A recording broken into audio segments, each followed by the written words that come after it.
Hello, my little subjects. My name's King Wolfowl, and welcome to my first impressions of WWE 2K23.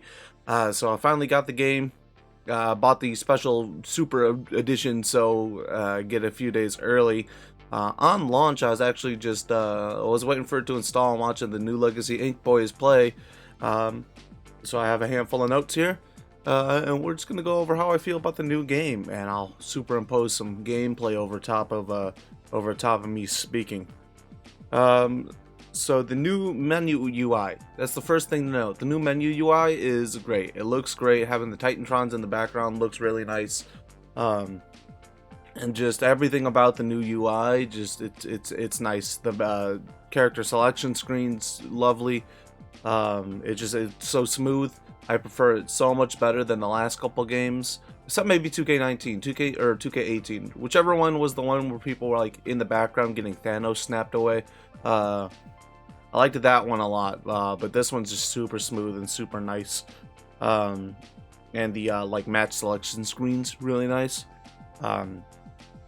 So I really like the new UI.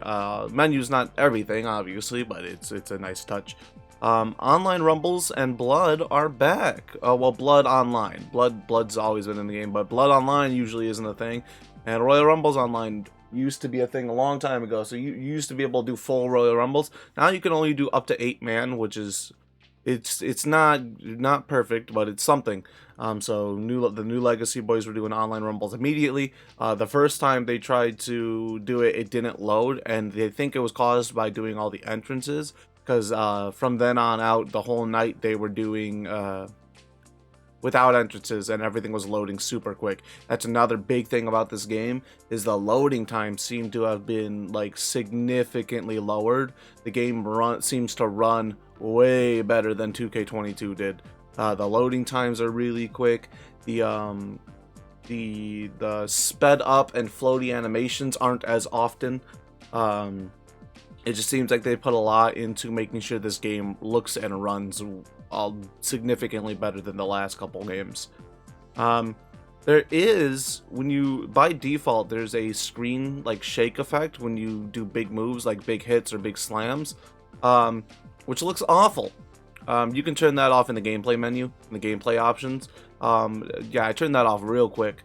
So that's the first negative of that. It's a really weird thing. If you guys remember, like Legends of Wrestling, or not Legends of WrestleMania had that weird like flash effect when you hit things. It's kind of like that. So the speedy and slow animations I kind of briefly mentioned, those are back. You just really got to make sure if you're playing on PC. If you're playing on PC, you got to make sure your game is set to what your PC can handle. My PC needs some upgrades, so I have to run the game in Windows and turn off anti-aliasing, and then everything runs fine. So I run it in a window and turn off anti-aliasing, and then all the other things I can have on like high models and high shadow quality, all that stuff, and it runs fine. A couple animations here and there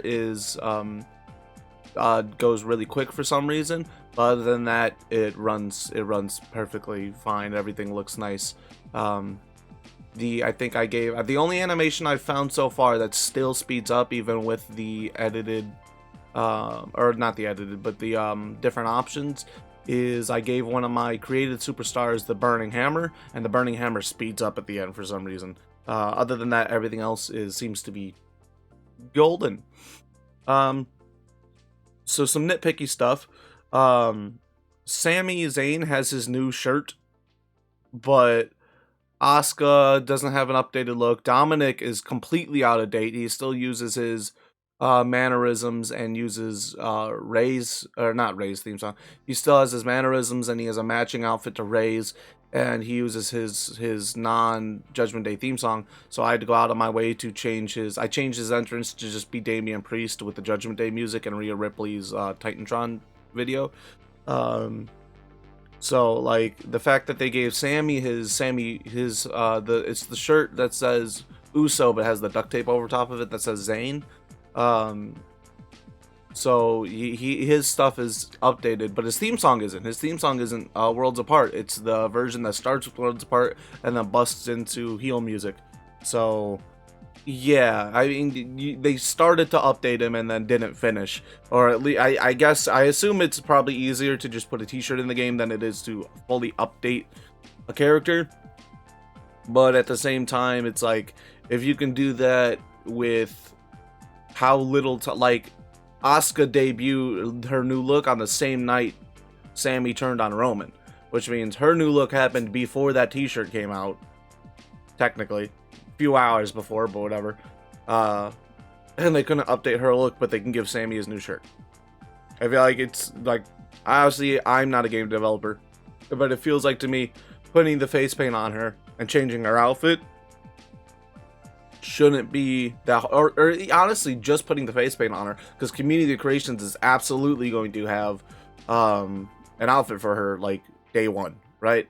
As long as she has the face paint, but she doesn't have the face paint, so. And that's one of the big things I don't like about 2K games too, is that when you go in Community Creations, you can't put face paint over a wrestler. You can't put face paint on a wrestler that doesn't have, that's not supposed to have face paint, which is dumb. Which I get. WWE has rights to their likenesses and stuff like that, so they don't want you messing with that, and they don't want you doing anything. They know their audience. They don't want you doing anything obscene to the wrestlers. But it'd be nice. It would be nice to be able to update people a little more efficiently. I will say, on the top of the Community Creations, there's already some insane stuff on there. I'm recording this 2 days before official launch, and some of the stuff that is up there is insane. There's a Tony Storm that's almost perfect, and MJF that's up. That's not even like people making new outfits for people. It's like full wrestlers from other companies that have insane looking created superstars on Community Creations already. It's awesome. Also, Community Creations is the create a superstar tab is so much nicer.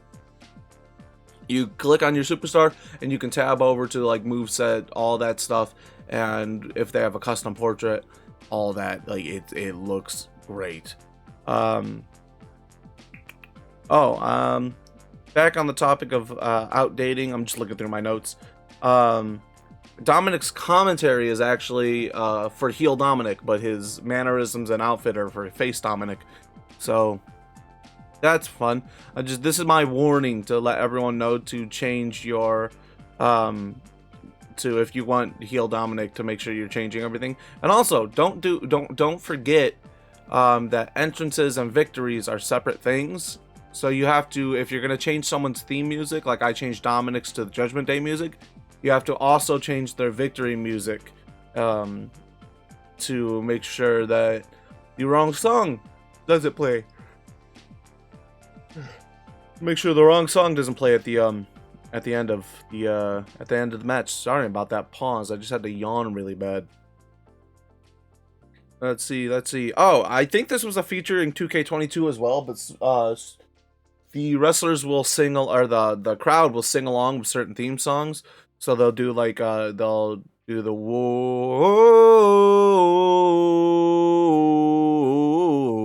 to Shinsuke's theme, or who was it? Seth Rollins' theme, and then who was it I was playing as, where they sang along with the theme?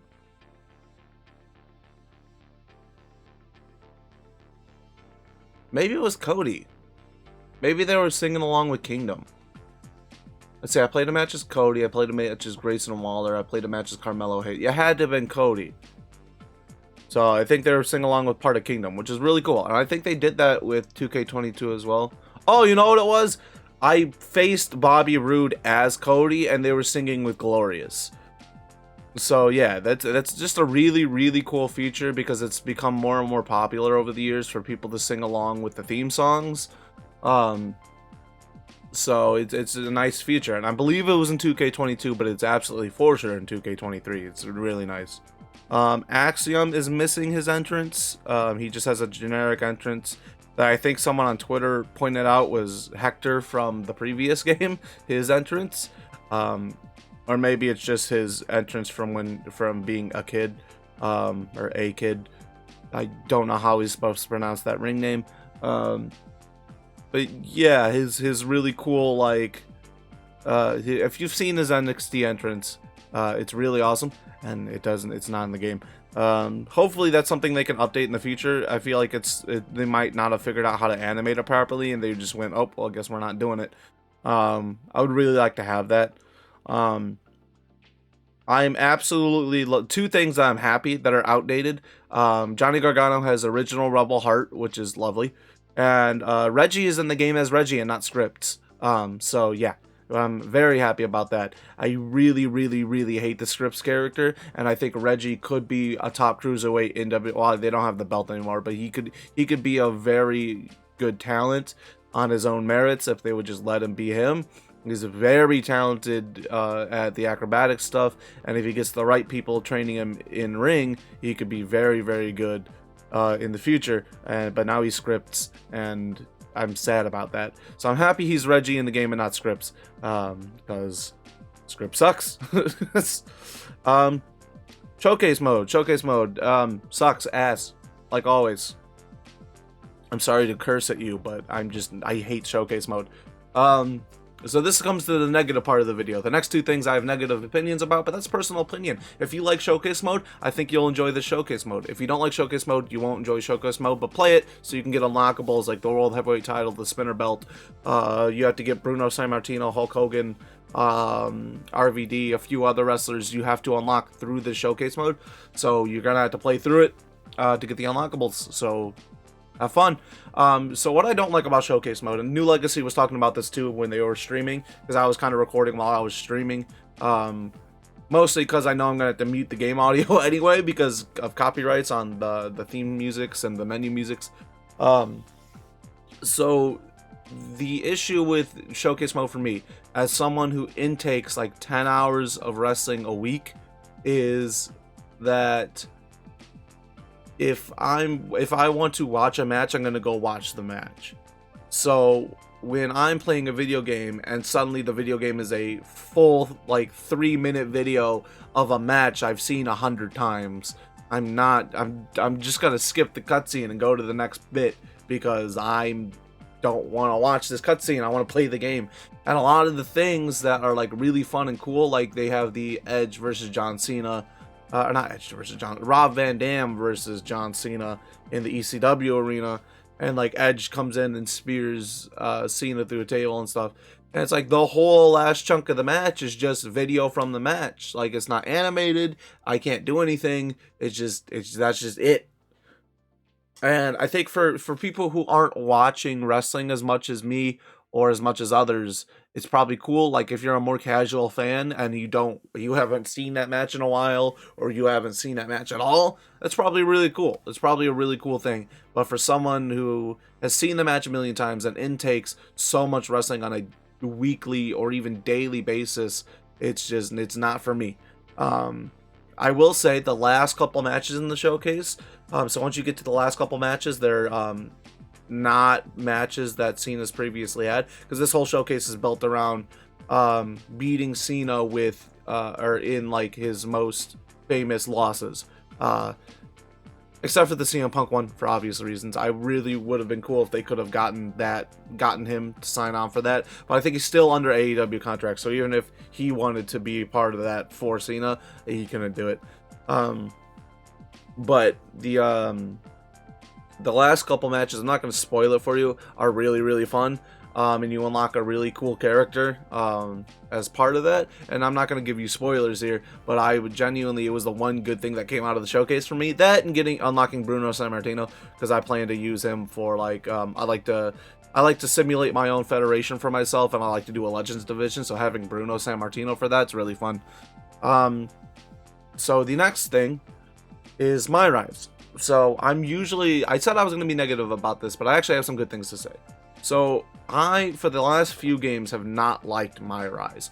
I personally preferred the My Career things, where it was less story based and more like, how universe mode now you can in universe mode, at least in the last game, I haven't touched universe mode in this game yet, but I assume you can still do this. In the last game, you could play universe mode as a superstar and play their like universe season. So like you would choose Ridge Holland, and you would be Ridge Holland every time he comes up on a card. That's kind of like the I think it was 2K17 or 2K18. That was the last one to do a career mode like that, and you could like win matches, and you could buy a manager. Like I bought Eva Marie as my manager. And then, like, if you were a babyface and you maxed out your stats, you could get a custom belt. And then if you were heel and max stats, you could have a feud with Brock Lesnar. If you were, like, face, you could have a feud with Brock Lesnar. Heel, you could have a feud with John Cena. And it was fun, and that was my style of my career. The story-based ones I felt were really, really cheesy. I really didn't like the Buzz one. I really, really didn't like the Trey and Red one. Like, the Trey and Red one was awful for me. Like, I did not like them. So I went, and then last year's, I don't even think I finished last year's. It was just not fun. it was not fun for me. I personally was, not my cup of tea. I will say in the past though, having created superstar stories have been fun. The WWE12 Jacob Cass story was super fun. I really loved that one. So I although I think that was a different team than 2K, so I went into My Rise this year super hesitantly. However, it turned out pretty fun. So I'm not finished with either story yet, and each one has different branching paths. So there's a lot to do. I really prefer the Legacy one over the Lock one, but I'm gonna break down a little bit of each one for you guys. So the Lock.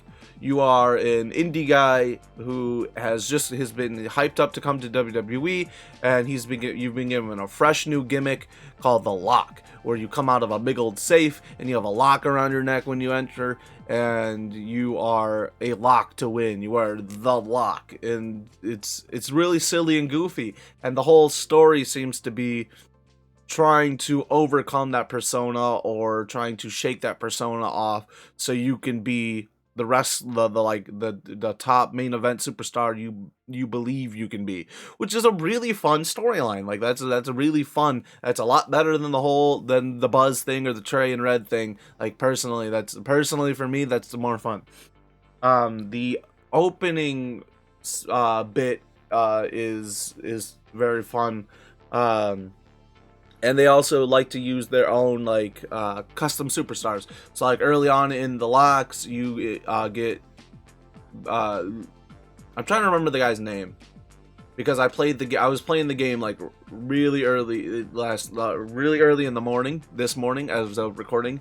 So like 2-3 a.m. and I'm trying to remember the guy's name, but it's I want to say Hector Flores, but that's a guy from the last game. I think this guy's like Garcia Lopez or something like that.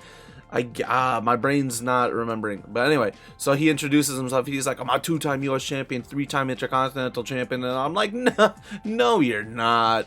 But like these games exist in their own like universe, right? So it's like this guy now is like created superstar that is now helping you take on like Sami Zayn and Ridge Holland and doing this stuff. So it's fun. It's genuinely fun compared to the last couple ones that I was not a fan of. Over on the Legacy side of the story mode, you play as the niece of a quote-unquote WWE Attitude Era legend women's wrestler. So you play the first match as Justine. Justine is your aunt. You play the first match where you beat Molly Holly for the women's championship, and that's to lead in to let you know who Justine is. So then following up is you showing up for your first match and choosing whether to try and live up to Justine's legacy or forge your own path. And you have another superstar who's another like created superstar that's like, I don't like you, you're a nepotism hire, you suck. And Charlotte's like, hey, don't give us second generation superstars a bad name. One thing that was super cool is, I mean, this is a little bit of a spoiler, but it's not really. you're gonna end up on SmackDown as the Legacy, and Dewdrops is the women's champion, which is awesome. I just love that they chose her to give the belt to for the story mode. Also, I should point out her name is Dewdrop and not Piper Niven in the game, and I feel like that was such an easy thing to change. I feel like that was such an easy thing to change, but it's whatever. It's yeah. There's always going to be outdated stuff when the game drops, but I feel like some of the things that are outdated could have been fixed in late development. Yeah, that's just again, I'm not a game developer, so I don't know. I don't know how hard it would have been to change her name, how hard it would have been to give Dominic a new cut, like change the red on his gear to purple. I don't know. The only problem I have so far with the story modes is that the models walking around in the back sometimes are glitchy. The eyes especially, and it may just be my graphics setting or my computer not rendering things properly, but like everyone's eyes are like dark and beady, except for my female characters. My female character, the Legacy character, her eyes are very clear, but everyone else's are kind of beady, including my male character, so the Locke's eyes are beady. And I don't know why that is. Because if you, like, Molly Holly's eyes are, like, dark, deep, like, you can't see them, brown. And then, one of the loading screens is Molly Holly, and she's just bright-eyed and, like, happy. And I'm like, something's wrong with these models. And every once in a while, there's hair clipping through people. Ava, I think it's Ava Adams or something like that. Ava something, on the Legacy side of the game, she has like this weird, like, at least in my game, has this weird like patch of like glitched skin on her like neck. So yeah, there's just really minor issues. Overall, the game runs so much better than 2K20 and 2K22. Like, it just runs super smooth. There's a lot of stuff, as hopefully I'm putting on screen right now. Collision physics are really fun. So like here in this War Games match, Reggie threw a table at me from one ring to another, and it just bopped me in the head. So like there's a lot of fun. Like I've run into less glitches than I usually do with 2K games, and more like fun things. Not to say there aren't glitches existing. Go watch New Legacy Inc.'s day one stream. Oh, they broke the game a couple times. So that's kind of what they do. But me just casually playing, there really wasn't. I want to say there was one time where someone got caught in the ropes as I was like apron drop kicking them because they were trying to get in when I used the input to use the move, so they kind of like glitched in between the ropes for the animation, but then it was fine. There was bodies randomly flopping weird because of a weird collision in the ring with a weapon or something, but overall the game just seems to run a whole lot better. So yeah. With the addition of things like war games, I'm hoping that in future games they can figure out more stuff to add. Like, I would love to have Buried Alive matches back, just because as a kid those were fun to do. I would really enjoy having something like the Fight Pit would be a fun addition to the game, even if it is just a glorified cage with a platform you can fight on. Oh, something I should mention too, I should have mentioned earlier, you can, if you're playing a cage match, you can escape through the cage door again, which is really nice. I want to say this is the first time since SVR, since I think the SVR series ended. So, no, because I don't know if you could do it in 2010. You could definitely do it in 2009. I had 2009 for the Wii. And I'm remembering the minigame to crawl out of the door on the Wii, because like in the old school games, you would throw them in the corner, and you would do a corner move where the door is, and they would superplex them off, and then you would have to win a minigame to crawl out, so you can crawl out through the door. In this game, you just have to make sure they're knocked out enough to go out the door instead of climb over. As you can see here, I did it with Dominic versus Tommaso because I was trying to make sure their alt tires were working. So yeah, yeah, I highly recommend if you're wary about buying this game because the last couple games didn't suit your fancy, I genuinely really recommend playing this one. The story modes are actually fun this year. For me, again, that one's definitely personal preference. The showcase can be fun. It just depends on kind of your taste on the showcases. But the regular gameplay, war games, cage matches, ladder matches are the same. But I've always really enjoyed the way they have ladder matches in the game. The roster is absolutely insane. Granted, there are a handful of omissions, and the DLC doesn't fix some of those omissions, but the DLC is going to be really fun. You get in the Steiner brothers, Wade Barrett, Harley Race. It's a fun set of DLC characters. Zeus, for some reason. So yeah, the King Wolf Owl seal of approval is all over this game. There's something for everybody. I haven't touched Universe Mode, but I hear there's a lot of changes to Universe Mode that make it better for like content creators like Goran Perkins are going to actually be using Universe Mode this year rather than just kind of throwing things together and making their own cutscenes and stuff. So I'm very optimistic that 2K is on the right track to continue making good games. Because obviously, the 2K series has a big stigma around it of being bad wrestling games, and 2K23 is not a bad wrestling game. It's a very fun wrestling game. Obviously, more of the simulation style, but there's some cartoony and goofy things that can happen. So it's a very fun wrestling game. That's what I have to say. So with that, I thank you guys so much for watching this first look at WWE2K23. I hope you have a wonderful rest of your day. Be good people, and I will see you in the next one. Goodbye.